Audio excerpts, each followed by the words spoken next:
ناز ہے طاقت گفتار پہ انسانوں کو، بات کرنے کا سلیقہ نہیں ان نادانوں کو۔ معزز عزیز سامعین سامعات، السلام علیکم ورحمۃ اللہ وبرکاتہ۔ آج ہم سورہ قریش پڑھنے والے ہیں، جس کی پیچھے جوڑا سورہ الفیل تھی۔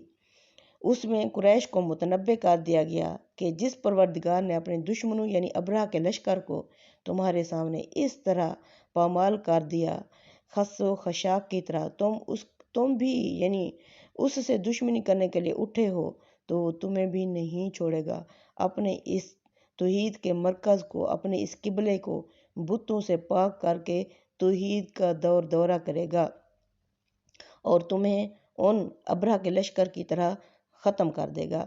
اب جو سورہ قریش ہے، اس کا موضوع انہیں اس بات کی تلقین کرنا ہے کہ جس گھر کے مالک نے انہیں رزق اور امن سے نوازا ہے، جس کے بلبوتے پر تم اتنا پنپ رہے ہو، اس کا یہ حق تو کم از کم پہچانو کہ تنہا اسی کی ہی بندگی کرو، عبادت کرو اور دنیا میں اس کے بندے بن کر رہو۔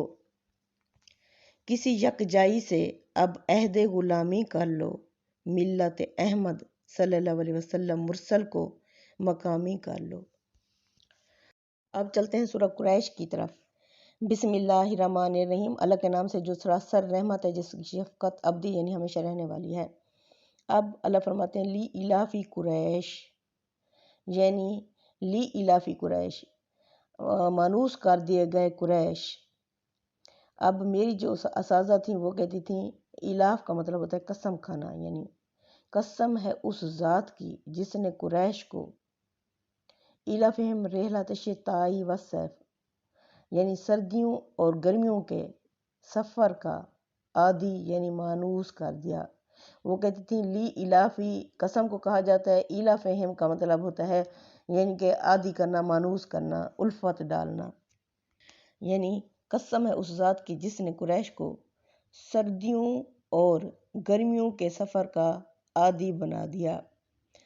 اب کچھ سکالرز کہتے ہیں لی الافی بھی یعنی مانوس کر دیے گئے، عادی بنا دیے گئے، یعنی الفت ڈال دی گئی۔ الافہم کا مطلب مانوس کر دینا، الفت ڈال دینا، عادی کر دینا، یعنی مانوس کر دیے گئے قریش کے لوگ وہ سردی اور گرمیوں کے سفروں سے مانوس کیے گئے۔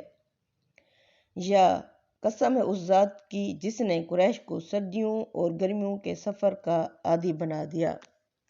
فَلْيَعْبُدُوا، پس انہیں چاہیے کہ وہ بندگی یعنی عبادت کریں، رب ھذا البیت، اس گھر کے رب کی، الذی اطعمہم من جوع، وہ ذات جس نے بھوک میں انہیں کھانا کھلایا، وآمنہم من خوف، اور خوف میں انہیں امن بخشا۔ یعنی اب پہلی آیت کی طرف، یعنی عادی کر دیے گئے قریش کے لوگ کس طرح، یعنی اللہ نے یہ نہیں بتایا کہ کس چیز سے عادی کیے گئے، لیکن جو اگلی آیت ہوتی ہے وہ پچھلی آیت کی ایکسپلینیشن یعنی وضاحت کے لیے ہوتی ہے۔ تو اب آگے اللہ فرما رہے ہیں کہ کس چیز سے عادی کیا، یعنی سفر سے۔ قریش کو سردیوں اور گرمیوں کے سفر کا اللہ تعالیٰ نے عادی بنا دیا۔ اب یعنی یہ اسلوب کلام قرآن مجید میں بعض دوسرے مقامات میں بھی آیا ہے، کس طرح، یعنی جس کی وضاحت اگلی آیت میں ہوتی ہے۔ اس کا پہلا فائدہ تو یہ ہوتا ہے کہ مخاطب بات کو سننے کے لیے بیدار ہو جاتا ہے۔ دوسرا فائدہ یہ ہوتا ہے کہ اس کی نوعیت یعنی مختصر کے بعد تفصیل کی طرف آتی ہے، اس وجہ سے بات اچھی طرح ذہن نشین ہو جاتی ہے۔ یعنی عادی بنا دیے گئے قریش کے لوگ۔ اب کس چیز کے، وہ اگلی آیت بتا رہی ہے، سردیوں اور گرمیوں کے سفر سے۔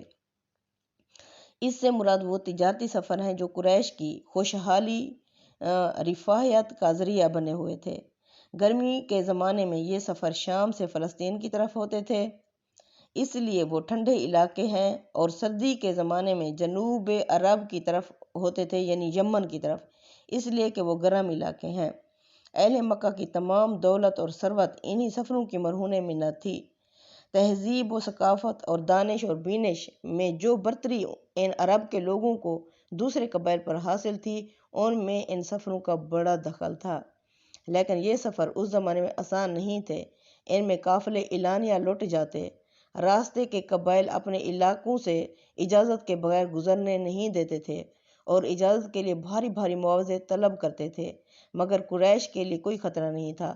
تمام قبائل ان کی عزت کرتے، بیت اللہ کے متولی اور خدام ہونے کی حیثیت سے ان کا احترام کرتے، اور اپنے تمام سامان تجارت کے ساتھ وہ ان علاقوں سے بغیر کسی خوف اور خطر کے گزرتے۔ کسی کا ان پر یہ اعتراض تو درکنار کہ بارہا ایسا ہوتا کہ یہ قبائل انہیں بدرگاہ فراہم کرتے۔ قرآن نے ان آیتوں میں خدا کی یہ عنایت انہیں یاد دلائی ہے کہ لوگوں میں جو مرضیت تمہیں حاصل ہے، عزت تمہیں حاصل ہے، اور جس سے ان سفروں میں تمہیں فائدے اور آسانیاں تم اٹھا رہے ہو، وہ اسی گھر کی بدولت ہی اٹھا رہے ہو جو پوری دنیا میں توحید کے مرکز کی حیثیت سے بنایا گیا تھا، اور تمہارے کرتوتوں کے نتیجے میں اسی توحید کے لیے اب یہ اجنبی ہو کر یہ توحید رہ گئی ہے۔ یہ توحید جس کو حضرت ابراہیم علیہ السلام نے یہ جو مرکز بنایا تھا توحید کا، اب کیا ہے؟ بتوں سے بھرا ہوا ہے بیت اللہ۔ بت شکن اٹھ گئے، باقی جو رہے بت گر ہیں، بت توڑنے والے ختم ہو گئے، باقی جو بچے ہوئے ہیں وہ بت بنانے والے ہیں۔ تھا ابراہیم پدر اور پسر آزر ہیں، جس طرح ابراہیم علیہ السلام توحید پرست بیٹا تھے اور ان کے باپ آزر بت تراش تھے، اسی طرح اب ابراہیم جیسے ختم ہو چکے ہیں، اب کیا ہیں؟ سارے بت بنانے والے بنے ہوئے ہیں، بچے ہوئے ہیں۔ بت شکن اٹھ گئے، باقی جو رہے بت گر ہیں، تھا ابراہیم پدر اور پسر آزر ہیں۔ اب اللہ فرما رہے ہیں آیت نمبر 3 میں فَلْيَعْبُدُوا رَبَّ هَٰذَا الْبَيْتِ، انہیں چاہیے کہ اس گھر کے رب کی تنہا اور کچھ نہیں، تنہا اس گھر کے رب کی بندگی کریں۔ مطلب یہ ہے کہ قریش کسی اور چیز کا خیال نہیں کر رہے تو کم سے کم اس عزت اور وقار اور اس کے نتیجے میں حاصل ہونے والی دنیاوی مفادات کو ہی دیکھ لیں جو انہیں حاصل ہیں۔ ان میں سے کسی چیز کی بھی اصلاً ان کی ذہانت اور فطانت، علم اور قابلیت، تدبیر اور تدبر کی بنا پر انہیں یہ چیزیں حاصل نہیں ہو رہی۔ یہ سب اس گھر کی بدولت ہیں جس کے حقوق اور فرائض انہوں نے یک سر فراموش کر دیے ہیں، بھلا کے رکھ دیے ہیں۔ یہ تمام خداؤں سے اظہار برات اور ایک خدا کی بندگی کے لیے تعمیر ہوا تھا۔ اس سے ایک مشن وابستہ تھا جس کی دعوت اقصائے عالم تک پہنچانا مقصود تھا۔ سیدنا ابراہیم علیہ السلام نے اسی بنا پر اس کے خدام کے لیے رزق اور امن کی دعا کی تھی، اور کچھ نہیں تو انہیں اس چیز کا ان لوگوں کو خیال کرنا چاہیے۔ الذی اطعمہم من جوع وآمنہم من خوف، وہ ذات جس نے بھوک میں انہیں کھانا کھلایا اور خوف کی حالت میں امن بخشا۔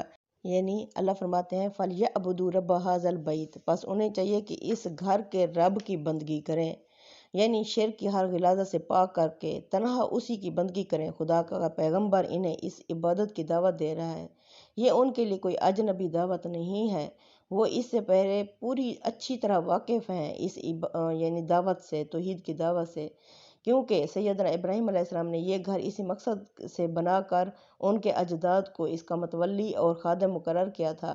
اس موقع پر استاد امام لکھتے ہیں یہ امر واضح رہے کہ شرک کی تمام آلودگیوں کے باوجود قریش اس گھر کے خداوند سے ناآشنا نہیں ہوئے تھے۔ اپنے بتوں میں سے کسی کو بھی وہ اس خدا اللہ کا درجہ نہیں دیتے تھے، اور وہ اس گھر کا خداوند انہیں نہیں سمجھتے ان بتوں کو۔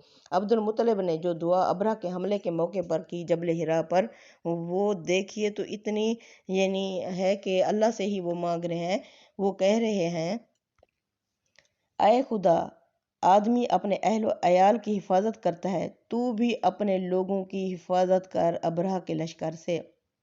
ان کی صلیب اور ان کی قوت تیری قوت پر ہرگز غالب نہ ہونے پائے۔ اگر تو ہمارے قبلے کو ان کے رحم و کرم پر چھوڑنا چاہتا ہے تو کر جو تیری مرضی۔ کہ کیا کوئی غیرت اور حمیت والا شخص کے بارے میں یہ گمان کیا جا سکتا ہے کہ وہ اللہ کو چھوڑ کر ان بتوں سے مانگے گا؟ نہیں، نہ وہ انہوں نے میدان چھوڑا تھا، بلکہ وہ اللہ سے ہی گڑ گڑائے تھے، اللہ ہی سے انہوں نے یہ دعا کی تھی۔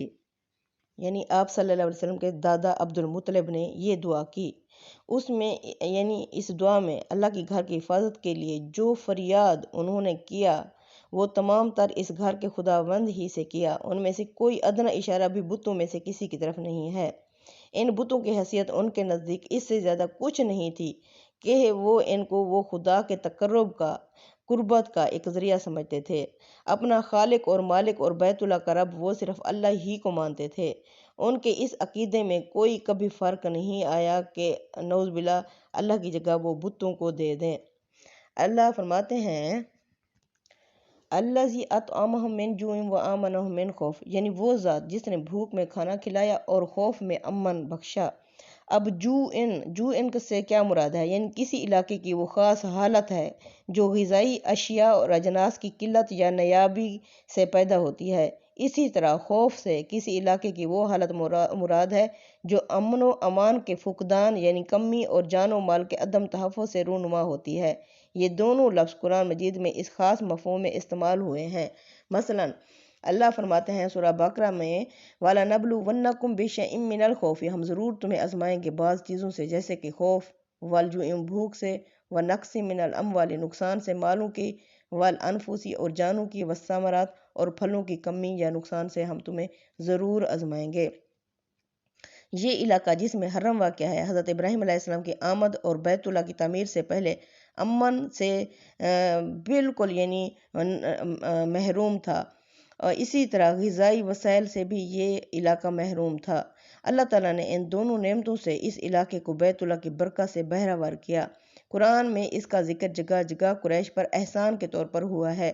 مثلاً اللہ نے فرمایا سورۃ قصص میں اولم نمکن لہم، کیا ہم نے نہیں انہیں اقتدار دیا حرم میں آمینن جو امن کی جگہ ہے، یجبا الیہ ثمرات کل شیء، یعنی کھینچے چلے آتے ہیں ہر قسم کے میوے ان کی طرف۔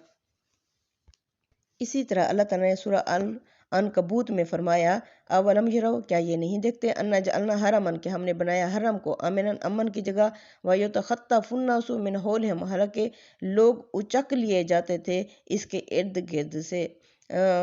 یہی بات جامع الفاظ میں اس سورہ میں فرمائی کہ وہ اس گھر کے خداوند کی عبادت کریں جس نے غذائی اجناس کی نایابی کے سبب سے ان کے لیے غذائی ضروریات کا سامان کیا اور جان و مال کے عدم تحفظ کے سبب ان کے لیے امن و امان فراہم کیا۔ مطلب یہ ہے کہ یہ چیزیں ان کو اس سرزمین میں حاصل ہیں تو اللہ تعالیٰ کی عنایت ہی سے حاصل ہیں۔ ان کے سبب سے یہ تکبر میں مبتلا ہونے کی بجائے ان پر اپنے رب کا شکر واجب ہے، اور شکر کا تقاضا رب کی بندگی اور اطاعت ہے، نہ کہ نافرمانی اور سرکشی ہے۔ چاہتے سب ہیں کہ ہوں اوج سریا پہ مقیم، پہلے ویسا کوئی پیدا کرے قلب سلیم۔ صدق اللہ العظیم۔ تقبل منا انک انت السمیع العلیم وتب علینا انک انت التواب الرحیم، وصلی اللہ تعالیٰ علی خیر خلقہ محمد وعلی آلہ وصحبہ اجمعین برحمتک یا ارحم الراحمین یا ارحم الراحمین۔